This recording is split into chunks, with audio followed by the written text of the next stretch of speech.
आज ज़रा बड़ा इंटरेस्टिंग सा टॉपिक आया। कल ऐसी बात हो रही थी हमारी टीम के दरमियान अबाउट इनफिडेलिटी यानी बेवफाई। अगर आपका भरोसा कोई तोड़े, लेकिन पर्टिकुलरली हम रोमांटिक पार्टनरशिप्स की बात करेंगे और उसको भी ज़रा चलें और स्पेसिफिक कर देते हैं शादी ब्याह के मामला। अगर आपको ये पता चले कि आपका स्पाउस, आपका पार्टनर, आपका शरीक हयात आपको धोखा दे रहा है, और ये धोखे कई मद में हो सकते हैं। आपको रोमांटिक धोखा दे रहा है, यानी किसी के साथ आप अफेयर चल रहा है और आपको चीट कर रहा है, आपको फाइनेंशियल धोखा दे रहा है, या फिर अब्यूज़ की कोई और वजह है, यानी आपके साथ रहने की कोई और उसका गर्ज है और आपको बेवकूफ़ बना रहा है। ये नॉलेज हासिल करने के बाद, यानी ये उसका धोखा एक्सपोज होने के बाद, क्या वो रिश्ता कभी भी रिपेयर हो सकता है? और उसको रिपेयर होने के लिए और क्या शराइत होनी चाहिए? कई दफ़ा लोग इस तरह के टूटे फूटे तकलीफ़ दे रिश्तों में इसलिए रहते हैं क्योंकि उनके साथ बच्चे हैं, उनके पास अपनी फाइनेंशियल एम्पावरमेंट नहीं है, या उनको लगता है कि मैंने ज़िंदगी का इतना लंबा अरसा इस रिश्ते में इन्वेस्ट किया है तो इसके बगैर मेरी ज़िंदगी नामुकम्मल है। और फिर इसमें थोड़ा सा जेंडर डिफरेंस को भी एक्सप्लोर करेंगे कि अगर मर्द बेवफाई करे तो कल्चरली हमारे यहाँ ख़वातीन को कहीं ना कहीं समझौता करना पड़ता है, कॉम्प्रोमाइज़ करना पड़ता है, और लोग कहते हैं कि जी छोटी सी बात है, कोई बात नहीं, इसको भूल जाओ। लेकिन दूसरी तरफ अगर मर्द रिसीविंग एंड पे हो तो क्या वो भी ये कुर्बानी अपने बच्चों, अपने रिश्ते और समाज के लिए देते हैं? Number one. दूसरा ये कि क्या ऐसी जो इनफिडेलिटीज़ होती हैं इसके छोटे छोटे साइंस पहले नज़र आने लगते हैं? इसको फ़लसफ़ियाना तौर पे देखें तो लोग कहते हैं कि जी अगर कोई तीसरा शख्स आ गया है तो उसकी क्या गलती है, इसका मतलब है आपका रिश्ता पहले ही ख़त्म हो चुका था। कई हमारे रिश्ते, कई हमारे समाज के क्वार्टर्स मर्द की बेवफाई को उसकी फितरत का नाम भी देते हैं कि मर्द कभी भी मोनोगमस नहीं हो सकता, तो उसकी तो आंख भी भटकेगी और उसका तो रिश्ता भी चलेगा और उसको कहीं ना कहीं इस तरह की अट्रैक्शन महसूस होगी। लेकिन इज़ दैट रियली बायोलॉजिकल? क्या वफ़ादारी मर्द की फितरत में नहीं है? तो जो वफ़ादार मर्द है वो अपने आप को कैसे डिफ़ाइन करते हैं? It's very interesting to look at all of that. और फिर सबसे बढ़कर ये जो एज ओल्ड सवाल है कि अगर आपने अपने स्पाउस को, अपने पार्टनर को किसी थर्ड पार्टी के साथ, किसी साइड पीस के साथ पकड़ ही लिया है, तो ख़वातीन का गुस्सा उस खातून पे क्यों उतरता है? हमेशा उसी को बुरा क्यों गर्दाना जाता है? जैसे उसने कोई, आपका मियाँ कोई छोटा बच्चा है और लॉलीपॉप दिखा के उसने उसको बहका दिया या उसको वरगला दिया। एक जानता बूझता समझदार इंसान अगर एक तीसरे शख्स के साथ रिश्ते में है तो गलती सिर्फ़ और सिर्फ उस थर्ड पार्टी की क्यों तसव्वुर की जाती है? आज का बड़ा ही एक कॉम्प्लिकेटेड, बड़ा इंटरेस्टिंग कॉन्वर्सेशन होगी। आइए इसका आगाज़ करते हैं। हमारे साथ एक ज़बरदस्त पैनल मौजूद है। सबसे पहले जी ज़ूबिया मोतीवाला हमारे साथ हैं, बहुत शुक्रिया। She is a social activist और यकीनन माशरे में जिस किस्म की रैम्पेंट चीटिंग और रिश्तों का पायदार ना होना है तो I am sure she has a lot to say. बहुत शुक्रिया आपके आने का। हमारे साथ मिसेस खान मौजूद हैं। यकीनन जब रिश्ते कराती हैं तो इसकी जो कॉम्प्लिकेशंस है उससे वाकिफ़ हैं। कई लोग दूसरी तीसरी दफ़ा शादी करते हैं, कई दूसरी तीसरी शादियां होती ही इसलिए हैं क्योंकि वो ड्यूरिंग द फर्स्ट मैरिज वो रिश्ता चल रहा होता है। तो चीटिंग को, अफेयर को हमारा माशरा कैसे देखता है? Last but definitely not the least doctor वजाहत हमारे साथ मौजूद हैं, साइकेट्रिस्ट हैं, तो यकीनन जानना चाहेंगे कि ये आउटलायर बिहेवियर है या ये नॉर्मल ह्यूमन बिहेवियर है। बहुत शुक्रिया वजाहत आपकी भी मौजूदगी का। सबसे पहला सवाल जो कि ज़रा let's hit the nail on the head. Zubia, जब एक खातून अपने मियाँ को बेवफाई करते हुए या किसी अफेयर में मुलव्वस पाती है और रंगे हाथों पकड़ती है, बिकॉज इसके डेट पे पकड़ लिया या झूठ बोल के गया और वहाँ पे जाके छापा मारा, तो पहला गुस्सा उस पब्लिक स्पेस में भी और इस सारे सिनेरियो में वो थर्ड पार्टी पे क्यों निकालती है? यानी उस खातून को, उस शख्स को बुरा भला क्यों कहा जाता है जो रिश्ते में मुलव्वस है? पहला गुस्सा तो अपने मियाँ पे नहीं उतरना चाहिए? उतरना तो पहले वैसे हस्बैंड पे ही चाहिए, लेकिन अगर मतलब बेसिकली मे बी जेंडर की वजह से होता है कि शायद एक औरत दूसरी औरत को ज़्यादा अंडरस्टैंड कर सके, शायद इस वजह से होता होगा कि भाई तुम तो एक औरत हो, why would you do this. लेकिन ये है कि सरासर 100% हस्बैंड की ही फॉल्ट होनी चाहिए, मतलब सारा गुस्सा हस्बैंड पे ही निकलना चाहिए क्योंकि कोई दो साल का छोटा बच्चा तो है नहीं, he is doing it because he wants to. आप क्लीन चिट उस खातून को भी कैसे दे सकते हैं? बिल्कुल भी नहीं। मिसेस खान, आप क्या कहेंगी? जो ख़वातीन फॉर वट एवर रीज़न, चलें जी एक इमोशनल अटैचमेंट हो गई, वट एवर, एक शादीशुदा मर्द के साथ एक रोमांटिक रिलेशनशिप में इन्वॉल्व हो गई हैं, आप उनको कैसे देखती हैं और आपका क्या ख्याल है कि उनकी गलती होती है इसमें? मर्द बहुत शातिर होता है, आपकी क्या ऑब्जर्वेशन है? देखिए, जब मर्द की तरफ से उसको लिफ्ट मिल रही होती है और औरत भी उसकी तरफ इंक्लाइंड होती है तो दोनों की गलती तो दोनों की हुई ना। अब ये है कि अगर वो मिल रहे हैं या बाहर कोई डेट कर रहे हैं तो definitely there is something wrong somewhere. या तो बीवी में कोई कमी है, बीवी में अगर कमी नहीं है तो वो मर्द में तो है ही। मर्द की तो आदत है आंख मटक्का करना, कहते हैं ना कि आंख मटक्का करता है, तो मर्द की तो आदत ही है, जो उसको खूबसूरत चीज़ नज़र आएगी, बीवी को तो वो घर की मुर्गी दाल बराबर समझता है, बाहर जो कुछ नज़र आएगा खूबसूरती वो अट्रैक्ट होता है, वो ज़्यादा औरतों से बाहर अट्रैक्ट होता है बजाय इसके कि वो बीवी से हो। लेकिन तो मैं तो कहूँगी कि एक बड़ी मुझे इस पे थोड़ी सी वजाहत आपसे चाहिए होगी। मैं ये ऑब्जर्वेशन हमारी भी है, बहुत सारे लोग ये स्कूल ऑफ थॉट से रखते हैं मिसेस खान, लेकिन फिर यानी वफादारी और बेवफाई तो ह्यूमन ट्रेट्स होने चाहिए। नहीं, ये बात नहीं है कि वो बीवी से और बच्चों से वफादार नहीं होता, उनको वो प्रॉपर टाइम देता है, पूरा ख़र्चा देता है, बीवी का हर ख्याल रखता है, लेकिन फिर भी उसकी एक आदत और फितरत है कि उसकी आंख दूसरी तरफ भी जाती है और वो डेट करता है या फिर उसको पसंद करता है या उसकी तरफ थोड़ा सा माइल होता है। ये हर मर्द की मेरा ख्याल फितरत है, हर मर्द की फितरत है। ये नहीं अटेंशन, मोहब्बत, अट्रैक्शन, ये मुझे लगता है कि ह्यूमन ट्रेट्स हैं। तो औरतों की ये हिस्स शादी के बाद क्यों मर जाती है? वो कह रही है कि मर्दों को तो हमेशा अच्छा लगता है, कोई उनको अट्रैक्टिव लगती है बाहर खातून। ख़वातीन जब अपने रिश्ते की पासदारी रखती हैं या अमूमी तौर पे रखती हैं तो उनमें क्या फ़र्क है मर्द और औरत में? देखिए, साइकोलॉजिकली ख़वातीन की जो सुपर ईगो है ना वो ज़रा बेहतर है as compare to man in Pakistan. All over the world की तो मैं बात नहीं कर सकता। हमारा जो कल्चर है, जो हमारा फैमिली सिस्टम है, उसकी वजह से ख़वातीन अपनी बुराइयों को जो बेसिक इंस्टिंक्ट की तरह हमारे अंदर हैं वो उस पर काम कर लेती हैं, कोप कर लेती हैं, क्योंकि बहुत सारा प्रेशर होता है उनके ऊपर। उनको डर भी होता है, उनको फैमिली का भी डर होता है, बच्चे पैदा हो जाते हैं। फिर आपको पता है कि जब आप शादी करके आ रहे होते हैं तो फैमिली भी एक लगेज देती है कि तुमने इस घर से वापस नहीं आना है। तो वो बहुत सारी चीज़ें कंपाइल होती हैं, तो ख़वातीन अपने आप को कहती कि नहीं भाई संभल के रहना है। ओके, ठीक। एक तो ये फैक्टर है जिसको आप ये कह सकते हैं कि लॉ एंड इन्फोर्समेंट टाइप की एक चीज़ है ये। ठीक। फिर व्हाट अबाउट द वुमेन जो शादीशुदा मर्दों के साथ इन्वॉल्व हो रही हैं? वो भी तो ख़वातीन है। माइनॉरिटी तो हर जगह है ना, माइनॉरिटी नहीं है, सारे अफेयर ख़वातीन के साथ ही चल रहे हैं।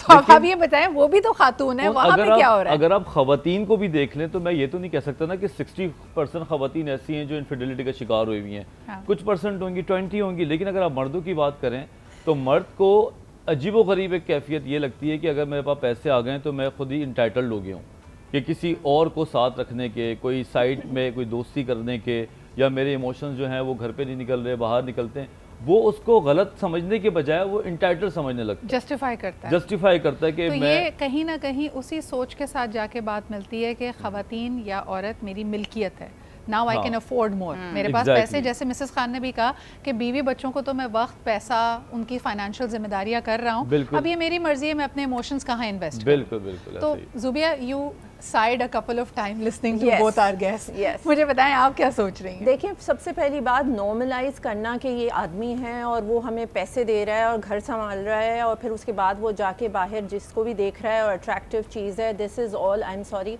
I don't agree with this at all. क्योंकि ये बहुत ही गलत एटीट्यूड है जिसकी वजह से हमारी सोसाइटी जो है वो बद से बदतर होती जा रही है। बिकॉज ये आप अलाउ कर रहे हैं एक जेंडर को कि तुम अगर पैसे फेंक रहे हो अपनी फैमिली के ऊपर तो तुम बाहर जाके जो करना है तुम कर सकते हो क्योंकि तुम मर्द हो। I am sorry, this is not suppose to be allowed at all in any society, क्योंकि वैसे ही हमारी सोसाइटी में एजुकेशन की कमी है और अपने आप को इंटाइटल्ड समझना। आई एम सॉरी, इंटाइटल्ड मैं भी अपने आप को समझती हूँ क्योंकि मैं भी अपना घर संभालती हूँ, अपने बच्चों को संभालती हूँ, अपने हस्बैंड को टाइम देती हूँ। That doesn't mean that I am allowed to go out and cheat. So as a woman, why do you think women get involve with married man? यानी एक तो चलो हो सकता है हसरत का एलिमेंट आप ले लेते हैं, एस्पिरेशन, एम्बिशन, आजकल ड्रामों में भी दिखा रहा है कि जी अगर आप एक अंडर सर्व्ड, अंडर प्रिविलेज्ड तबके से ताल्लुक़ रखती हैं तो कोई शख्स शादीशुदा भी है लेकिन वो आपका एम बन जाता है कि मुझे ये लाइफस्टाइल चाहिए, डजंट मैटर कि उसकी बीवी हैं या उसके बच्चे हैं। लेकिन जहाँ पे ऐसा मसला नहीं है, जहाँ पे ख़वातीन खुद कमा रही हैं, अकम्पलिश्ड हैं, why do they get involve with married man? देखिए, ये बात तो फिर हर इंसान अलग किस्म का है ना। अगर किसी के अंदर ये बेसिक एटिकेट्स नहीं है, अगर वो चाह रही है कि भाई वो कोई औरत चाह रही है कि भाई मैं पैसे नहीं है मेरे पास या मैं इस तबके को बिलोंग करती हूँ तो मैं कोई हायर अप के साथ अफेयर चला लूँ, that is also wrong. I am not saying कि एक जेंडर गलत है तो दूसरा नहीं है। हर इंसान अलग होता है and it's not black and white. नहीं, मैं अक्सर ये भी देखती हूँ, यानी एज अ ह्यूमन बीइंग आपको तकलीफ़ होती है, कॉलर भी वेट करें उनकी तरफ आएंगे, just wanted to complete this thought कि अक्सर आपको तकलीफ़ होती है किसी अपनी ऐसी दोस्त के बारे में जानकर या किसी शख्स के बारे में जानकर जो ऐसे विशियस एक ट्रायंगल में फंस गया है। अब उसके बाद का लेवल क्या होता है, चलें आपने अफेयर तो चला लिया, हर खातून चाहती है घर बसाना, फिर वो इंसिस्ट करती है इस आदमी से कि मुझसे भी शादी करो, रिश्ते को कोई नाम दो, पहली बीवी को छोड़ो, या अगर उसने रोने गाने डाले होते हैं कि जी मेरा तो पहली बीवी से बनती नहीं है, वो मेरे साथ बड़ी ज़्यादती करती है, ख़ानदान वालों ने शादी करा दी, then she will want practical steps. जहाँ पे मर्द एक दौराहे पे खड़ा होता है और फिर उसके लिए प्रॉब्लम होती है, या तो वो कहता है कि जी ये रिश्ता जैसे चल रहा है वैसे ही चलने दो, या फिर what happens next. We are going to talk about that, लेकिन कॉलर से बात करते हैं। हेलो, अस्सलाम वालेकुम। वालेकुम सलाम, good morning Siddiq. Good morning याया, क्या कहेंगे? सलाम to all of you and specially Mujahid भाई। तो मैं देखिए, ये मैं कहूँगा कि हकीकत बात मैं आपको बताऊँ, ये ना मर्द तो बर्ड वॉचर होता है, वो करता है, वो इधर उधर मुंह भी मारता है और देखता भी है, लेकिन सवाल ये ना, देखें अगर वो खुद कर रहा है और अगर वही हरकत की बीवी करे तो क्या फीलिंग होगी। तो ये इंसान को रियलाइज करना चाहिए। अच्छा, ये मर्द सोचते हैं अपने ऊपर रख के सोचते हैं, या उनको लगता है ऐसा कभी हो ही नहीं सकता? नहीं, ऐसा बिल्कुल सोचते भी। और देखिए आजकल के दौर के अंदर तो औरतें भी धोखा भी दे देती हैं, लेकिन मर्द ज्यादा धोखा देते हैं। मेरे नजर में औरतें ज्यादा लॉयल होती है मर्दों की निस्बत।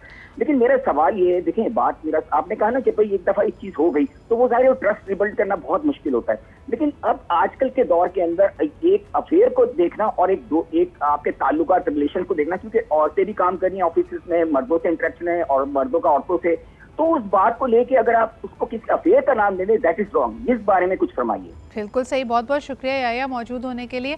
अच्छा, इससे पहले कि मैं याया के सवाल की तरफ आऊँ, वजाहत एक फिनोमेना ये भी होता है कि औरत को उसकी छठी हिस्स कह रही है कि मेरे हस्बैंड का कहीं अफेयर चल रहा है and something is wrong, something is up, या तो वो बहुत ज़्यादा मोहब्बत का इजहार कर रहा है या बिल्कुल डिस्कनेक्टेड हो गया। इन आइदर केस उसकी घंटी अलार्म बज चुका है। बिल्कुल। पहला स्टेप ये होता है कि हर आदमी डिनाई करता है और हत्तुल इम्कान कोशिश करता है कि खातून को पता ना चले।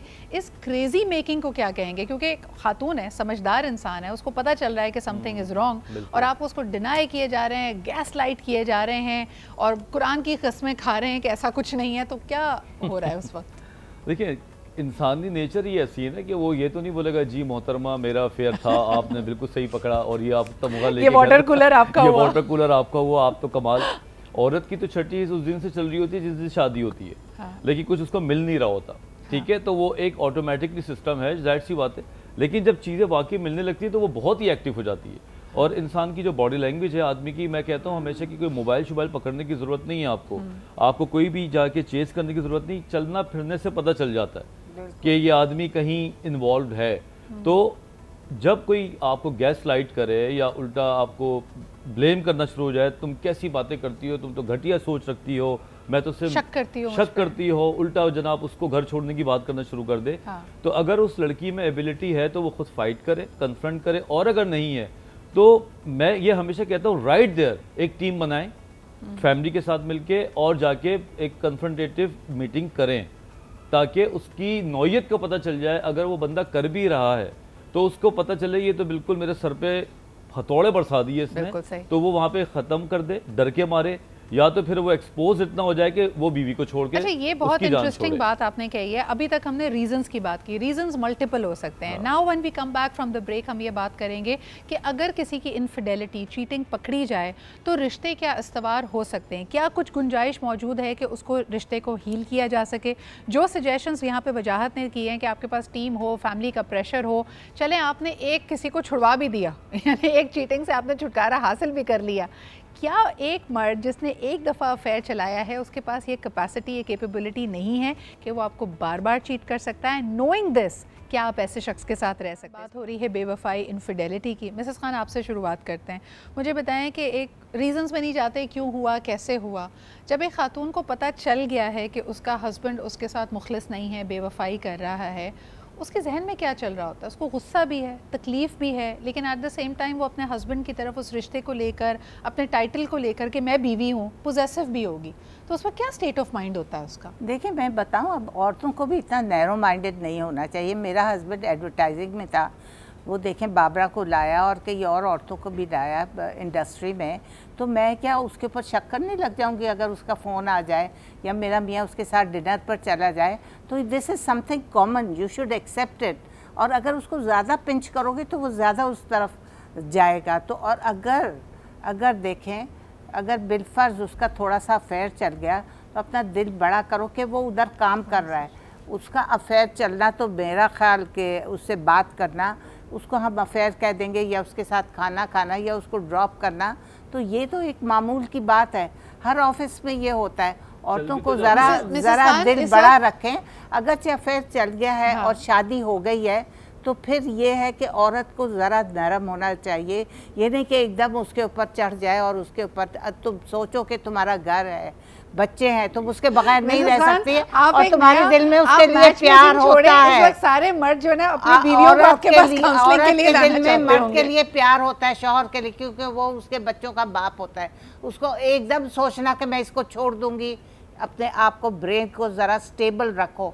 You are an educated woman, आपको पता होना चाहिए कि मर्द ऐसा करता है, ऐसी हरकतें होती हैं, तो आपका दिमाग रुक गई, ये इतना होना चाहिए, इतनी आप वाइज होना चाहिए कि थोड़ा सा आप एक्सेप्ट करें और उसको समझाएं बैठकर, बजाय इसके कि तीर चलाना शुरू कर दें, सबको बताना शुरू कर दें, उसको अपने मोहल्ले में और अपने खानदान में उसको बदनाम। लेकिन Mrs Khan, I am going to take this back and take it to my other panelist. आपकी राय सर आंखों पे, लेकिन इसमें कहीं ना कहीं हम टोन डेफ होके एक विक्टिम शेमिंग कर रहे हैं, यानी एक खातून जिसको ऑलरेडी उसका हस्बैंड चीट कर रहा है। देखिए आप शुरू की बात कर रही हैं, शक व शुबात की बात कर रही हैं, लेकिन आपके बच्चे भी तो हैं। देखें आपका घर बच्चे अकेले थोड़ी डाउनलोड किए थे इंटरनेट से, मर्द के भी तो बच्चे हैं। उसको भाई ये तो देखे ना, आप तो वो बात कर रही है जब शक होता है। हाँ। वो बंदा कह रहा है कि ये मेरी दूसरी बीवी है, हम क्या उसको क्या अर्थी चढ़ाएं उसकी कि अरे नहीं चलो अच्छा दूसरी बीवी है, उसको, तुम्हें तो घर मिल गया, सब कुछ मिल गया, उसकी दूसरी बीवी उधर पड़ी हुई है, तो वो ना तुम्हारे काम में इंटरफेयर कर रही है ना तुम उसके काम में इंटरफेयर करो। जरा सा दिल पड़ा करो, ये इस्लाम में जायज है, ये सब कुछ इस्लाम में जायज है। नहीं, अफेयर चलाना इस्लाम में बिल्कुल जायज नहीं है। देखिए दूसरा निकाह इस्लाम में जायज है, बेवफाई करना, चीट करना, नामुनासिब आपके रिश्ते होना इस्लाम में अलाउ हो गया तो छोड़ना और फिर रोना धोना और ये मत करें। कॉलर मेरे साथ है, मैं उनसे बात करती हूं। आपको घर मिल गया, आपके पास बच्चे हैं। हेलो अस्सलाम वालेकुम। वालेकुम अस्सलाम जी, कौन सा, आप कहाँ से बात कर रहे हैं? मैं आजम बात कर रहा हूँ हैदराबाद से। जी आजम साहब क्या कहेंगे? मैं ये कहूँगा कि देखें बात पता है, एक चीज़ को आप रियलाइज करें, आप बहुत अच्छी वजह, मैं आपका प्रोग्राम हमेशा देखता हूँ, लेकिन आज जो है ना, आज मुझे लगा कि आप अपने प्रोग्राम में नहीं कर सक रही हैं। मिसेस खान जो है ना, देखे वो फितरत की बात कर रही हैं, औरत भी तो गलत है ना। मैं भी एक जॉब पे करता हूँ, आप यकीन कीजिए, अल्लाह ताला सबके पर्दे रखे, लेकिन जिस तरह आप मर्दों को कह रही हैं, ये जमाना देखे औरतों में भी बड़ी कसरत पाई जा रही है, बस इससे ज़्यादा मैं नहीं कह सकता। अल्लाह ताला सबकी जरूरतों को पर्दे रखे सब पर, इससे ज़्यादा। लेकिन आप वन साइडेड बात ना करें, आप इतनी जीनियस वो जो है, मैं आपसे बड़ा मुतासिर था, लेकिन आज हम इंसाफ से बात नहीं कर रहे हैं। आजम साहब, हम इस बहस में जाना नहीं चाहते कि मर्द ज़्यादा बेवफाई करता है या औरत, ये मेरा आज का टॉपिक नहीं है। मेरा सवाल आप लोगों से ये है जो कि कहीं ना कहीं गुम जाता है, यकीनन मेरे पैनलिस्ट की अपनी राय मौजूद है, लेकिन चलें आपसे सवाल कर लेती हूँ। एक ऐसा रिश्ता जिसमें पता हो कि आपका पार्टनर या शरीक हयात, चाहे वो मर्द है या औरत है, आपसे बेवफाई कर रहा है और उसका कहीं और इमोशनल कनेक्ट है, कहीं और जज्बाती लगाव डेवलप हो गया है, वो कहीं और रोमांटिकली इन्वॉल्व्ड है, क्या ये रिश्ता इस तरह का बच सकता है? क्या आप अपने रिश्ते को समझौते के तहत हील करके चला सकते हैं? ये मेरा आपसे सवाल होगा। नहीं, ये समझा, ये रिश्ता चलना ही नहीं चाहिए। ये जबरदस्ती की जो है ना, अल्लाह ने एक ही जिंदगी, मुख्तसर जिंदगी दी है और उसमें ये चीज नहीं होनी चाहिए। ठीक है, आदमी कह करे, ठीक है, अल्लाह की मर्जी समझ के कर ले, और जो गलत तो गलत का अंजाम फिर गलत ही होता है ना सीधा। जी ठीक है, अस्सलाम वालेकुम। बहुत शुक्रिया जी आपके कॉल करने का। वजाहत, यही सवाल मैम आपके पास दोबारा आऊँगी। I want to ask the same question to Wajahat. एक खातून है या मर्द है, चलें इसको ग्रीव्ड पार्टी कहते हैं, जिसको पता चल गया है कि अगली ने आपके साथ बेवफाई की है, there is a third party, क्या फीलिंग्स है उस वक्त? गुस्सा है, तकलीफ है और साथ साथ पोजेसिवनेस भी है। कैसे गुजरता है इस फेजेस से इंसान? देखिए, इसको तो हम PTSD के ज़मरे में डालेंगे, पोस्ट ट्रॉमेटिक ठीक, एक इंसान बीमारी की तरफ जाएगा और उसको स्ट्रेस भी होगा, लेकिन जहाँ आप उसको ये बोलेंगे ना डायरेक्टली कि तुम छोड़ दो उसको, तो शायद वो फर्स्ट इंस्टेंट वो सोचे कि मैं छोड़ दूं, लेकिन उसकी सेंस ऑफ सिक्योरिटी फिर मुतासर होगी, जेलसी फैक्टर तो है ही है, वो भी आएगा। फिर अगर वो 3 दिन छोड़ के बैठेगी तो उसको ये सोचेगी ये तो वहाँ जाके बैठा हुआ है, तो फिर वो उसको वापस वहाँ पे लेके जाएगी। तो तरीका मिसेस खान का शायद वो जो कहना चाह रही है, मैं इसको इस तरह बोलूँगा कि अगर आपको पता भी चल जाए तो फ़ौरन चीज़ों को ख़त्म ना करें, लेकिन आप ऐसी कन्फ्रंटेटिव टीम बना के उसकी ऐसी की तैसी कर दें।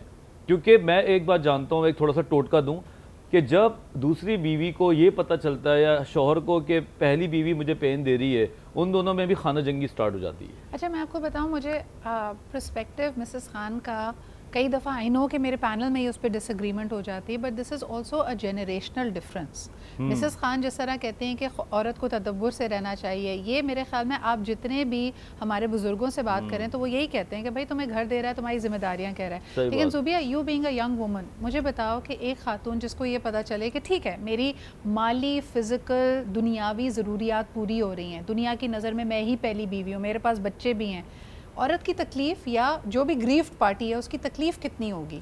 देखिए क्यों नहीं होगी, इट्स कंप्लीट डिसरिस्पेक्ट। अगर आपने एक आदमी को इतना टाइम दिया है, उनका घर संभाला है, बच्चे हैं आपके और सारा कुछ है, आपकी एक फैमिली है, अगर आपका हस्बैंड या आपकी वाइफ अगर आपको चीट करती हैं और तो ये डिसरिस्पेक्ट है ना आपकी रिलेशनशिप पे। जितना टाइम आपने गुजारा है वो उसने तबाह कर दिया। तो ये आई मीन इसको नॉर्मलाइज करना और एक्सेप्ट करना और ये कहना कि मेरी बीवी जो है वो ख़राब है या वो पागल है या वो है, अगर आपको इतनी तकलीफ़ है अपनी बीवी से तो उसका मसला सॉल्व करने की जगह आप जाके दूसरी शादी कर लेंगे।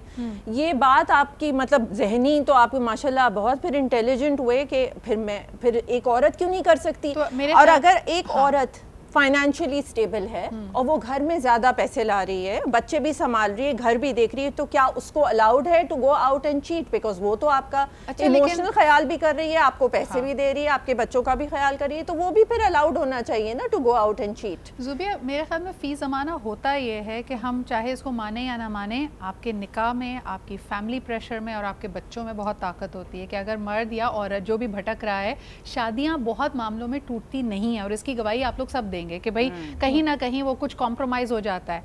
मैं यहाँ पे ये बात भी करना चाहूँगी कि फिर थर्ड पार्टी का क्या हाल होता है, और ख़ुसूसन अगर थर्ड पार्टी एक खातून है, क्योंकि उसकी इज्जत, उसकी रेपुटेशन भी एट स्टेक लग चुकी है। दुनिया को शायद पता चल चुका है कि वो किसी मर्द के साथ इन्वॉल्व थी और उसने हर मुमकिन कोशिश की है उससे शादी करने की या अपने रिश्ते को कोई नाम देने की। तो इस पर भी हम बात करते हैं। अच्छा जी, अब हम ज़रा बात करना चाहेंगे थर्ड पार्टी की भी थोड़ी सी देर की, यानी जो भी शख्स जिसको पता है कि एक शादीशुदा जोड़ा है और उसको जो भी सच झूठ बोले गए हैं कि जी मैं अपनी बीवी के साथ खुश नहीं हूँ, मुझे तुमसे मोहब्बत हो गई है, मैं अपने जज्बात पे काबू नहीं रख सकता, एट्सेट्रा एट्सेट्रा, अमूमी तौर पे इनका क्या अंजाम होता है? अगर तो वो रिश्ते को कोई नाम मिल जाए और उनकी दूसरी शादी हो जाए तो वेल एंड गुड, लेकिन जहाँ शादियाँ नहीं हो पाती, जहाँ पे पहली बीवी, पहला रिश्ता, ख़ानदान के लोग हावी आकर उस रिश्ते को तुड़वा देते हैं, तो जहाँ हमने मेंटल स्टेट ऑफ माइंड की बात की उस खातून की जिस पे चीट किया जा रहा है, उस मर्द की जो चीट कर रहा है, लेकिन ज़रा थर्ड पार्टी का भी एक इमोशनल स्टेट ले लेते हैं कि उनके साथ फिर क्या होता है।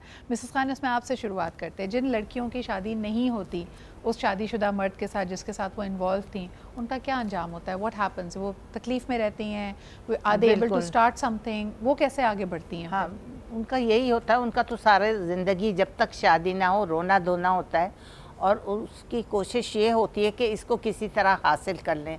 वो हाँ में हाँ मिलाती रहेंगी, जी जनाब करती रहेंगी ताकि वो उसकी अटेंशन अपनी तरफ करे, और वहाँ पे जो पहली बीवी होगी ज़ाहिर है वहाँ से उसको लान तान मिल रही होगी। अगर उसको पता चल जाए वो उसको हैंडल नहीं कर पाएगी, उसको समझ में नहीं आएगा, वो एग्रेसिव ज़्यादा हो जाएगी, वो ज़्यादा गुस्से में रहेगी, और वहाँ से उसको प्यार मिल रहा होगा, मोहब्बत मिल रही होगी, वो उसको गिफ्ट्स दे रही होगी, उसकी बर्थडेज़ मना रही होगी, दोनों बाहर जा रहे होंगे, दोनों खुश होंगे, तो मर्द उस तरफ ज़्यादा अट्रैक्ट हो जाता है बजाय इसके कि ये औरत पहले समझे कि मेरा घर है, मेरे बच्चे, इसको मैं अपनी तरफ अट्रैक्ट। एक कॉलर है, उनसे बात कर लेते हैं। हेलो, अस्सलाम वालेकुम। अस्सलाम वालेकुम। वालेकुम अस्सलाम जी, कौन सा आप कहाँ से बात कर रहे हैं? मैं जावेद सिद्दीकी बोल रहा हूँ। मैं एक दो अशार आपको पढ़ना चाहता हूँ आपके टॉपिक के हवाले से जी। ये उन मजलूम शौहरों की तरफ से अपनी नेक बेगमात को एक पैगाम है, पढ़ दूँ आपको अशार? जी जी जी जल्दी से। दिले नाशाद को फिर अब शाद करो, हम दिल शिकस्ता जानों को फिर से आबाद करो। ए बीवियों अपने शौहरों को आज़ाद करो। एक उम्र की है हमने तुम्हारी असीरी में बसर, एक उम्र की है हमने तुम्हारी असीरी में बसर। क्या अजब के पड़ गई किसी और पर भी हमारी नज़र, दिलो जान से चाहेंगे फिर भी हम तुमको मगर अब बस करो। ए बीवियों अपने शौहरों को आज़ाद करो। सर बहुत बहुत शुक्रिया आपके कॉल करने का। एक बार तो आया मेरे पास। नहीं, आज़ाद करो का मतलब क्या है कि डिवोर्स कर दो अपने हस्बैंड को। मुझे ऐसा लग रहा है कि बहुत देखिए जिंदगी भी एक कैद है, उससे शायद आज़ादी मांग रही है। क्या कहेंगे वजाहत वैसे third party, let's very little time left. वो कभी भी खुश नहीं रह सकता जो इस दलदल में घुसता है ना, क्योंकि हर आदमी को सब कुछ चाहिए, ये इंसान की फितरत है। आधा आधा कौन चाहता है?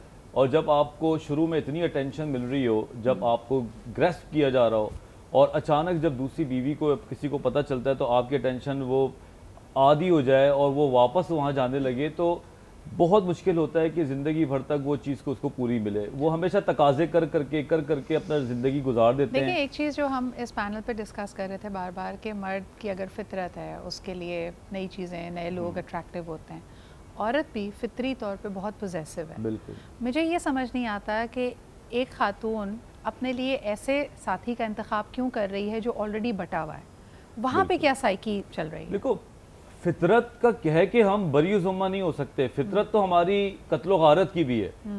हमेशा हमारे अंदर शैतानियत पहले आती है, फिर हमारे अंदर अल्लाह का डर आता है। तो फितरत की बेस के ऊपर हम गलत काम नहीं कर सकते। हमने अपने आप को फितरत के ऊपर कोई ढंग की सोच रखनी पड़ेगी। नहीं, मेरा पूछने का मकसद ये था कि क्या वो एक नीडीनेस है कि वो कॉम्प्रोमाइज कर रही है कि भाई मुझे फर्क नहीं पड़ता, उसको वाकई मोहब्बत हो जाती है। होते हैं जैसे कि एक डिपेंडेंट पर्सनालिटी होती है, एक बॉर्डर लाइन पर्सनालिटी होती है, खास जो कि हिस्टोरॉनिक भी होते हैं, 3-4 पर्सनालिटीज जहाँ पे ख़वातीन को इतना फ़र्क नहीं पड़ता कि सामने वाला कौन है।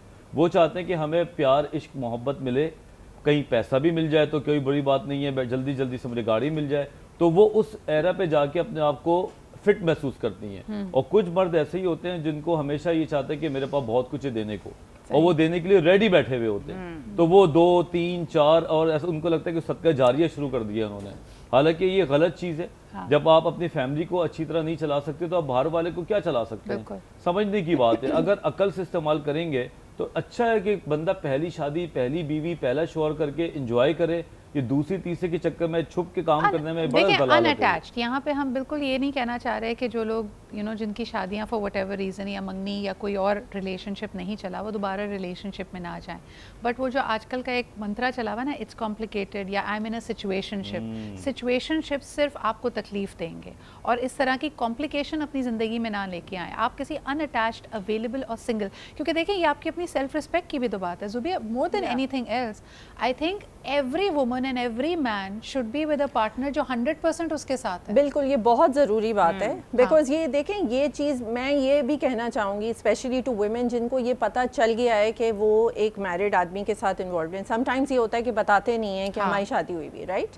लेकिन अगर पता चल गया है तो अपनी आप को आप रिस्पेक्ट करें, respect yourself enough not to get involved in this mud. Yes. क्योंकि ये एक कीचड़ है और इसके अंदर आप कभी खुश नहीं रह सकेंगी, स्पेशली अगर आप किसी और का घर तबाह करने के बाद चाह रही हैं कि वो आदमी आपके साथ खुश रहे। जो आदमी ने 18, 20, 25 साल एक औरत के साथ गुजार के उसके साथ वो इनफिडेलिटी कर सकता है तो वो आपके साथ भी कर सकता है। बिल्कुल। तो प्लीज रिस्पेक्ट एक बात ज़रूर ऐड करूँगी, जब औरतें एक शादीशुदा अब मर्द के साथ इन्वॉल्व हो जाती हैं तो वो बैक फुट पर नहीं आती, वो चाहती हैं ये कंटिन्यू रहे और फिर भी बज़िद होती हैं कि ये मेरे साथ शादी कर ले और मुझे अलग कहीं रखे और ना बताए, भले अपनी बीवी को ना बताए। सेकंड वाइफ तो इस पर तैयार होती हैं, लेकिन जब फर्स्ट वाइफ को पता चलता है वो अटैक करती है हस्बैंड पे और वो ज़्यादा फिर मर्द के लिए तकलीफ दे होती है।